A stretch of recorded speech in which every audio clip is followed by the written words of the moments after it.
Hey traders, welcome to Charts and Coffee. Happy Monday, everybody. Yes, we do have obviously a Labor Day holiday, but no, that does not mean I'm not preparing for the fall trading season and the upcoming weeks. So we'll get a jump start on that. Take a look at what's going on as we prepare for whatever September has in store. So probably a good place to start for that would be two places. One, let's take a look at, frankly, the only macro that matters, and that is what is the Federal Reserve planning on doing? What have they projected? What have we sort of all agreed on in terms of the way that the Federal Reserve members have discussed their monetary policy changes, plans, right, coming up to the last 4 months of the year? And do you and I agree with that? Because that's where the target rate probabilities, which are using a futures contract called the Fed Fund Futures, that's what they do. So the current rate, as you can see, is 5.25% to 5.5%. And we're expecting that by 69% to be 5 to 5.25, which represents a 1/4 point cut. Now, earlier in this month, or I should say earlier last month, earlier in August, we had all sorts of wild expectations for up to 3/4 of a point, half a point. But as we get closer and closer to the event, things have simmered down back to that 1/4 point cut. Now, I don't want to neglect this right here. This would be a half point cut as opposed to 1/4 point cut. But notice this is 69% expectation. That's 31. Now, yes, of course, we still have 16 days to go before we get to the decision. But for now, it looks like largely the 1/4 point cut is in play. And then that takes us out to November, where we expect another 1/4 point cut at least. That takes us out to December, where we expect yet another 1/4 point cut at least. So there is no reason to think that by the time we complete that December 18 vote and meeting that we won't be looking at least the third 1/4 point cut for 2024. And by the way, that's not all. That's not all. You go out to June of next year, and we're still at a maybe they will, maybe they won't 1/4 point cut as we're flirting with this 3.5 to 3 3/4 level. We might go down to 3.25 to 3.5, and you can see that's what's projected out for June. Remember, gang, the market is a forward-looking machine. It doesn't matter if it's futures, stocks, ETFs. It's always a forward-looking machine. What do we expect, and how can we position ourselves now for that potential eventuality? And then economic releases, the economic hot zones, as I like to call them, those are when we have to make those fine-tune adjustments suddenly, because then we have this event around jobs or inflation or growth or the consumer, retail sentiment, whatever it is. And if those aren't in line with what was sort of just on the path, there's where that abrupt adjustment typically is. But for the most part, the market's always going to be trying to S&P, NASDAQ, crude oil, gold, what have you, all the different kinds of markets, they're always going to be looking ahead, trying to look around the corner, if you will. None more so than bonds, by the way. So coming into Tuesday, you can see we have some ISM manufacturing data. By the way, there's a couple of different economic calendars you can look at. This might be an easier one to deal with. There's fewer of them listed. You get a good idea of who's on bank holiday and who's not. And the high impact events, and this is where I got red hot zones from, right? You can see the higher impact events are color coded. So if you're new to understanding these events, this makes it really, really easy. And this is Forex Factory, by the way. All right, so that's what we've got coming up on Tuesday, the ISM manufacturing PMI, which is actually a pretty important one. Construction spending might get more and more interesting as the ITB and XHB move and expectations for lower rates are around the corner. Bank of Canada, do not underestimate on Wednesday the impact of the Bank of Canada event, especially on treasuries. That's then going to definitely affect the yields. Wait, there we go.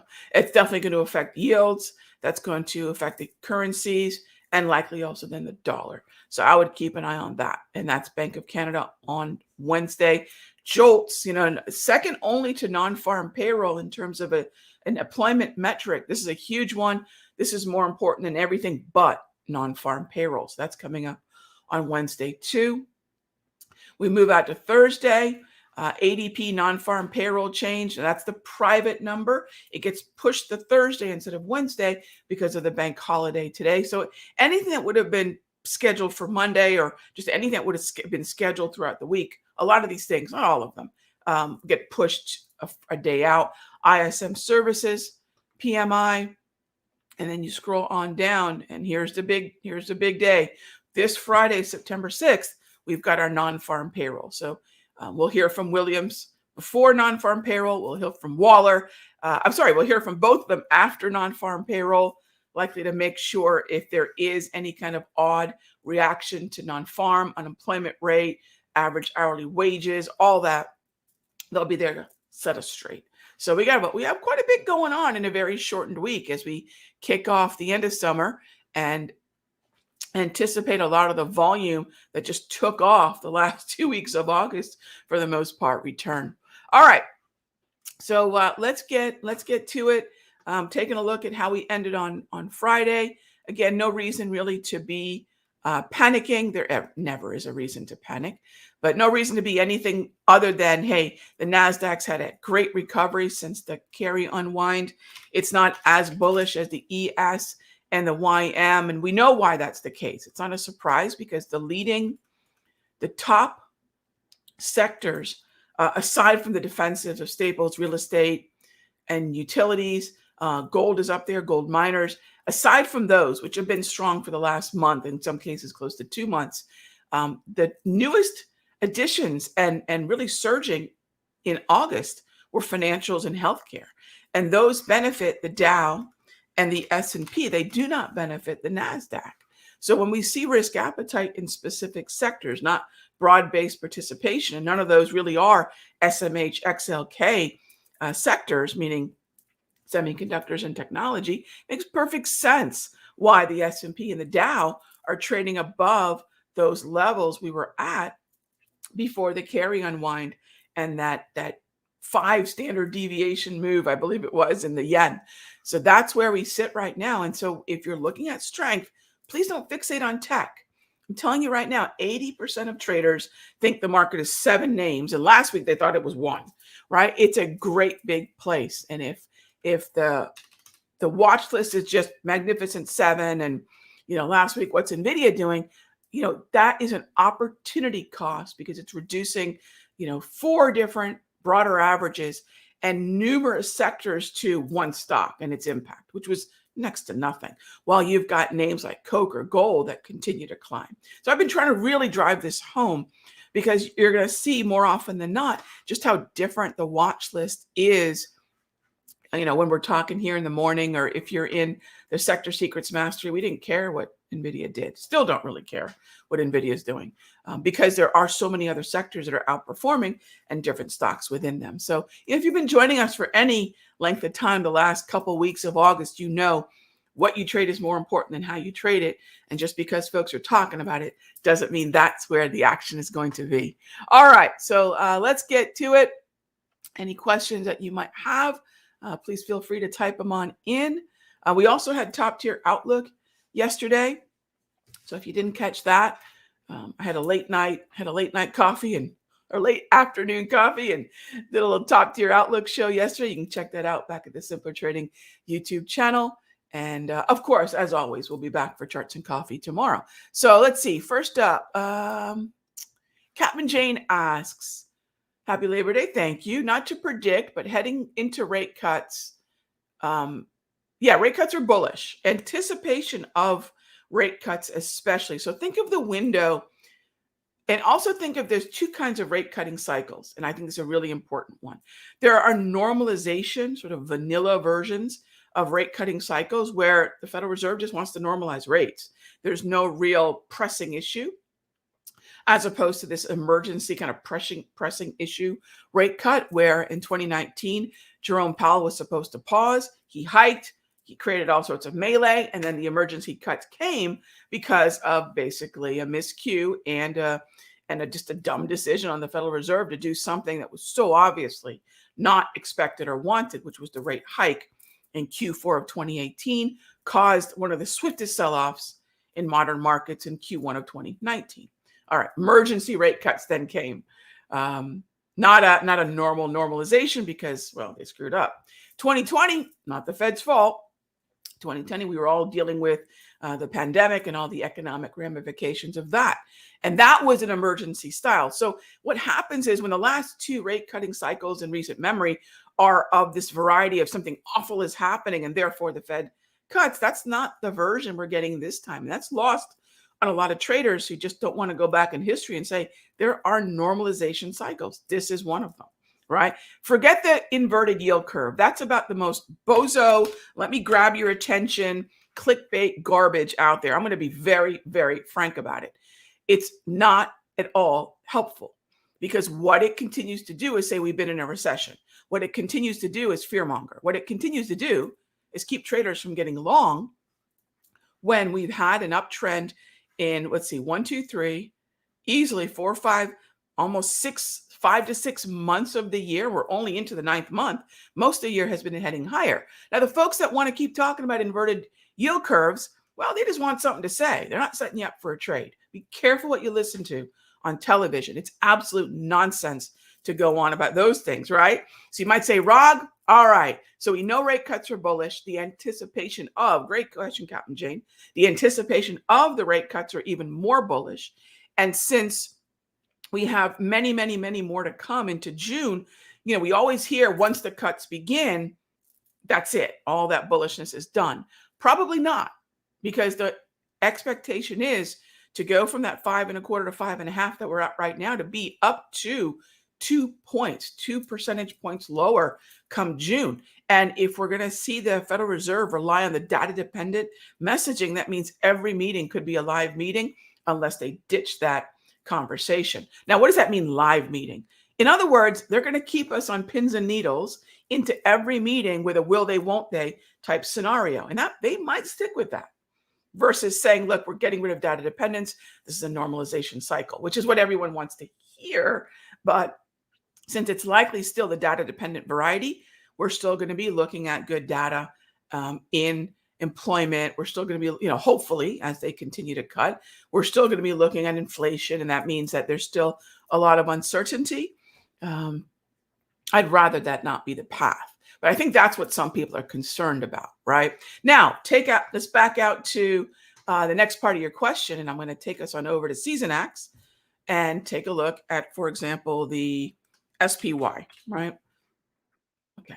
So I mentioned this particular. So yeah, Captain Jane, if you haven't, I know you've checked it out because you're asking the question. So thank you. But for those of you that haven't watched the Friday video, I kicked it off with this view of, yes, September tends to look a little scary. Remember, if trading was as easy as saying, well, we're going to rally in June, we're going to sell off here, we're going to buy and just look at a seasonal, everybody would be a fantastic winning trader. We know seasonals are not, carved into stone. This is not the way things have to move. In fact, let me show you right now, though. This is a 10-year seasonal. Let's go to a 5. Okay. The first 3 months of 2024 have already proved the seasonals incorrect because this is the SPY. And for the first 3 months of the year, this was a beautiful uptrend. It was a count growth city, right? It was absolutely a count growth city. And yet we see here, we were really to be bearish from February to March. It was anything but, right?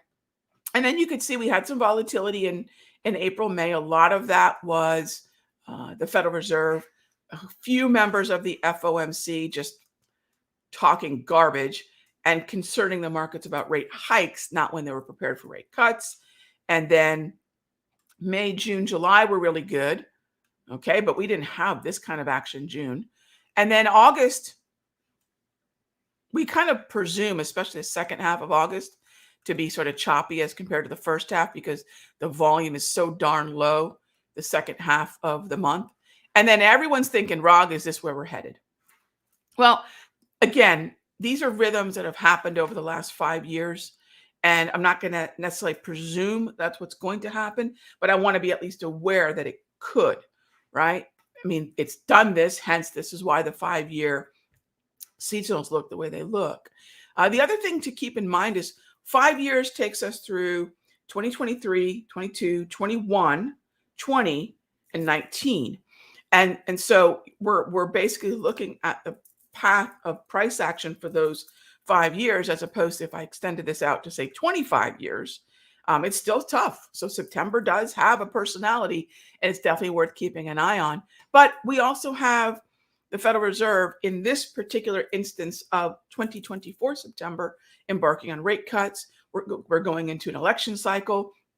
So yeah, I love where you're at, Captain Jane. Let's look at what historically tends to happen versus what we have right now. And I'm still pretty bullish, but keep in mind we don't have an uptrend on the S&P. It's just more bullish than say the NASDAQ or the Russell are right now. Earl asked, so yeah, good stuff. Thanks. Yeah, definitely not predicting, but I love how you focused on the data and the repeating patterns. So awesome, Captain Jane. Earl asked, how does my top tier work in the Forex market and what time frame to use? So Earl, for those of you that may not know, I spent about 20 years back in 1999 to about 2018, 2020, focusing a lot on Forex, because that was where I really started to gel into the two things. One, the importance of macro. Two, the importance of looking at the 24-hour market. And that was just where I was spending a lot of attention and time. I wrote 3 books on the topic. So I love the Forex market. However, when it comes to, frankly, being in the US and teaching traders how to trade, very few, want to trade Forex. So if I have a room of 1,000 traders, 800 of them are going to want to trade options and stocks and ETFs. Maybe 150 of them might want to trade futures, and then maybe 50 of them want to trade Forex. So just from the standpoint of being in the US and just having an audience that I want to teach how to trade, the best vehicle for that has been options. I can reach more people, I can help more people, and that's been great. However, Earl, absolutely everything that I teach in terms of macro cycles, trend structure, price patterns, the candles, all that stuff, if you're using the classic grab that I use for pretty much the first 25, 30 years of my career, if you're using that and you're looking at Euro US, or if you're looking at the 6E futures, you're going to find that I'm going to trade those the exact same way. So as far as time frame goes, this is where, Earl, you can day trade Forex, you can swing trade Forex, and you can end of day trade Forex. I tend to do a lot more end of day trading at Forex now, but before it was nothing for me to trade, say, a 5-minute chart for day trading, a 1 hour or even a 4-hour chart for swing. Those were probably 2 of my favorite time frames, the 1 and the 4. Remember, Forex is now 24 hours. It's a trillion, it's however many trillions. I forgot where it is now. I think it's $3 or $4 trillion of turnover a day. So it's a massive market. It's the biggest market on the planet. So 5-minute day trading was fine. 1 and 4-hour time frames for short-term swings, and then daily time frame. But the overnight is kind of a misnomer in Forex because it never even takes a nap. S&P futures, 23 hours, 1 off. So 23 on, 1 off. NASDAQ, same thing. Forex is a 5.5 day long day, right? It opens Sunday evening, it closes Friday evening, and it just never stops in between. So overnight is a little bit of a misnomer because I never have to take my hands off the wheel, right? There's not a moment in time that I can't really access Forex during the week, except for once it closes on Friday evening and reopens on Sunday. So the swing's a little bit different, if not a little bit better, because I don't ever have to worry about gaps except for over the weekend. I don't have to worry about not being able to put in an order type like a target or a stop. So there's a lot of things that are very cool with Forex and with futures, by the way. But yeah, I do the exact same thing because at the end of the day, all of my indicators, gang, they're not for Forex. They're not for futures. They're not for options and stocks and ETFs only. They're simply for volatility, price, time, and volume. And those, for the most part, are going to impact everything. It's really measuring the 4 factors of the psychology of the market, not specific to the euro, but specific to the behavior, the human behavior behind the euro. So yes, absolutely. And that's the way I would break it down. All right. Would I please review TLT for a 2 to 4 week trade?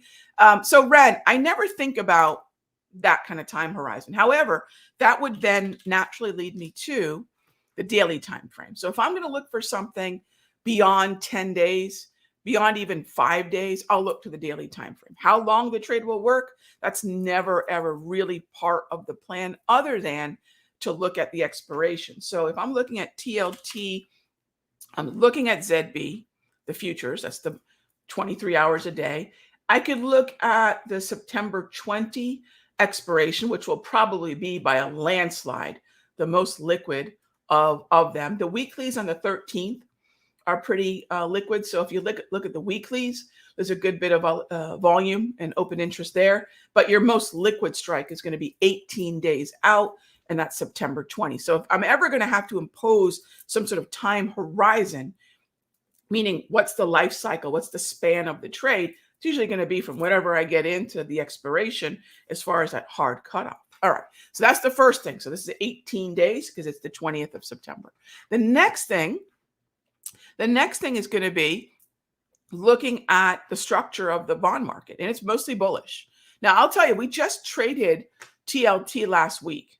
We got in, it moved a little bit in our favor, and then it sunk down into the mean reversion again. So at least we were able to take a little something off the table, move to a break-even stop, and now we're closed and flat.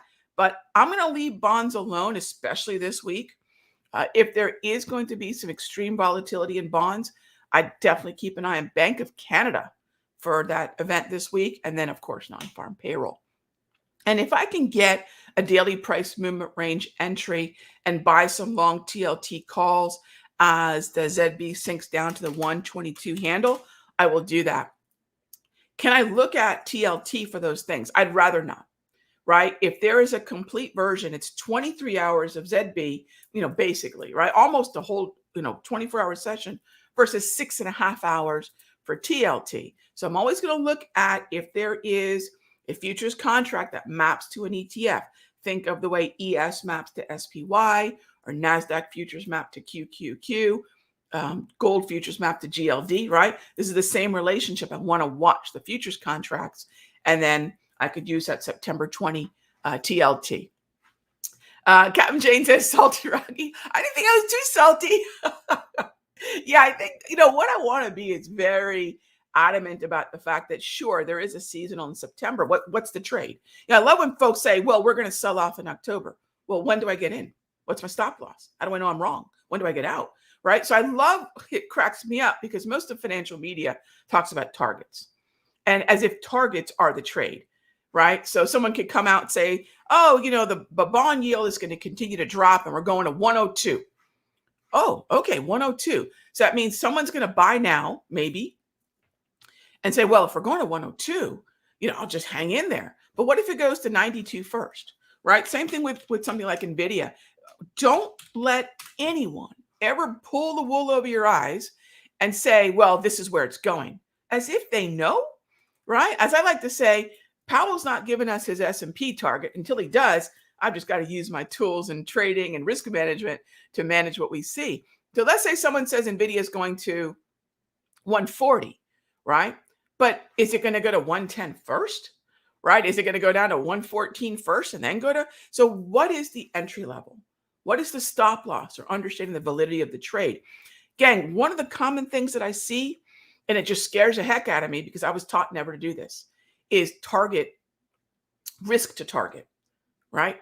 What am I willing to risk, unrealized or realized loss, to get to a level that my analysis or somebody said we're going to? And that's where a lot of traders get hurt, because let's say you buy something for 250. Do you let it drop to 2? Do you let it drop to 0? Are you position size for that? What's the risk to the account? If a $2.50 option goes to 50 cents, do you still hang on to it? Do you sit through a unrealized $2 loss? And what if you have to ultimately take the loss, right? And I'll promise you, anyone who's gone from 250 to 50 cents on the value of an option has added along the way. So now, how big is this position in your account if you do ultimately have to take a loss? And I'll tell you, this is exactly why. And this is where it looks so simple, but it's really very dangerous. It's darn near insidious in terms of what happens when traders don't stop to ask themselves, what's the risk behind the trade? And their P&L, and maybe, I think all of us have struggled with these realities. A lot of times P&L looks like this, right? That's not what a P&L should look like. I mean, in an ideal world, we all know what our P&L should look like. Kind of gradual, right? But nobody wants to do that. Nobody wants to do this. They want that. Hey, I started on day 1, right? And why not by day 10, am I not buying a yacht, right? Oh yeah, and by the way, I'm starting off with $500, and how come it's not $1 million yet? And we wonder why retail traders are so set up. So what happens is if you're consistently risking, maybe it's max debit or whatever, and this is the size of your reward. Okay, so this is your risk, this is your reward. Now multiply that by 10 trades, multiply that by 100 trades, and just use simple, you can start off with 50-50 wins. That's just a coin toss. Maybe you're really good at this and you can be maybe 60-40 or maybe even 65-35, right? But what happens is the losses, let's say you do win half the time. Let's say you do win 60% of the time. But if your risk reward is 3 risks to 1 or worse, 5 risks to 1, this will never, and the word I like to use is scale. You'll never consistently grow the account. And that's what I want everyone to kind of understand in terms of there is a formula behind this, right? I'm just giving you some basics here.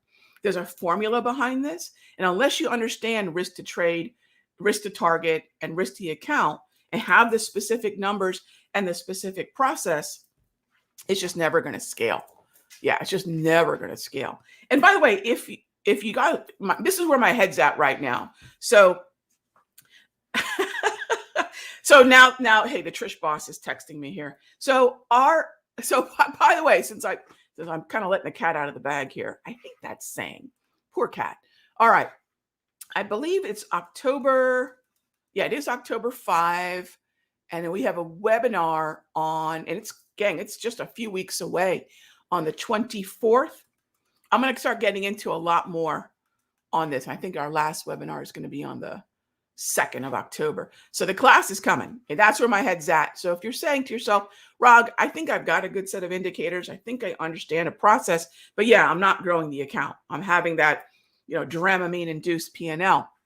It's probably because those basic errors of risking too much are just part of the formula. And that's never been something you were taught that you can continue to do. So yeah, definitely.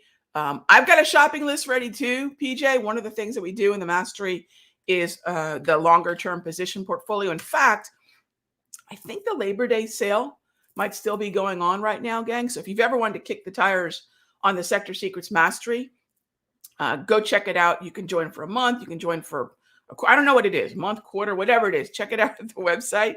But right now, I do believe it's 30% off. On Tuesday, we're going to start to follow up on a lot of the things that we've been doing in the mastery on the longer term. So we've got a position in McDonald's from $253, right? That's where we're at. That's happening on Tuesday, right? Okay, Rog, how do we get trades like that in our portfolio? It kind of goes back to the earlier question about Forex. Is it the same type of sets of tools and processes? Yeah, gang, it's a repetitive process. You can apply to anything, futures, stocks, options, currencies, what have you. We also have a long position in Mondelez. So these are things that we'll be doing on Tuesday. And yeah, PJ, I'm with you on the shopping list. We've been doing that for the last 3 months. And it's been actually, through the first 3 months of the year with everything going straight up, not a ton of opportunity. It was great follow through from the positions we built back in 2023. But now May, June, July, August, it's been active again. And I'm with you. If we get a whoosh, yeah, we've got the blue light specials getting ready to go. Yeah. Murph, what's the website site that shows the current stocks? Yeah, Murph, you can go to Yahoo Finance. I like using ETF DB, ETF DB. All right. So last question before we wrap up, Texas Instrument. Let's do it this way. Let's jump on over to the watch list building. And by the way, gang, if you've never thought about watch list building as part of account growth, right? Keep that in mind, because that's a lot of what really is so important. You can do the right thing for the wrong stock. You can put on the most perfect trade, but if you're doing it in a place that doesn't have a probability for follow through, that's another metric of account growth. Speaking of account growth, in that regard, Fresh Fred, if you're looking at TXN, that's probably one of the best names in this group. Relative performance. The top tier candles are green. They're holding steady. You can keep an eye on ADI as well.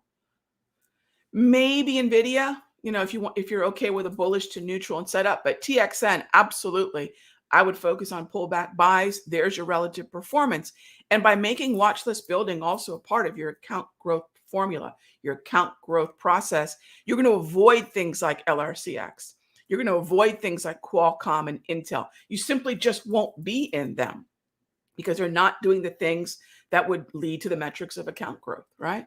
So yeah, great choice there. And that's watch list building 101. And if we don't get this part right, we don't get this formula right, yeah, it can be really frustrating to get the follow through we need. All pain and no gain. Yeah, all pain and no gain. And that's what a lot of traders, that should be what I call the webinar. Are you suffering with all pain and no gain?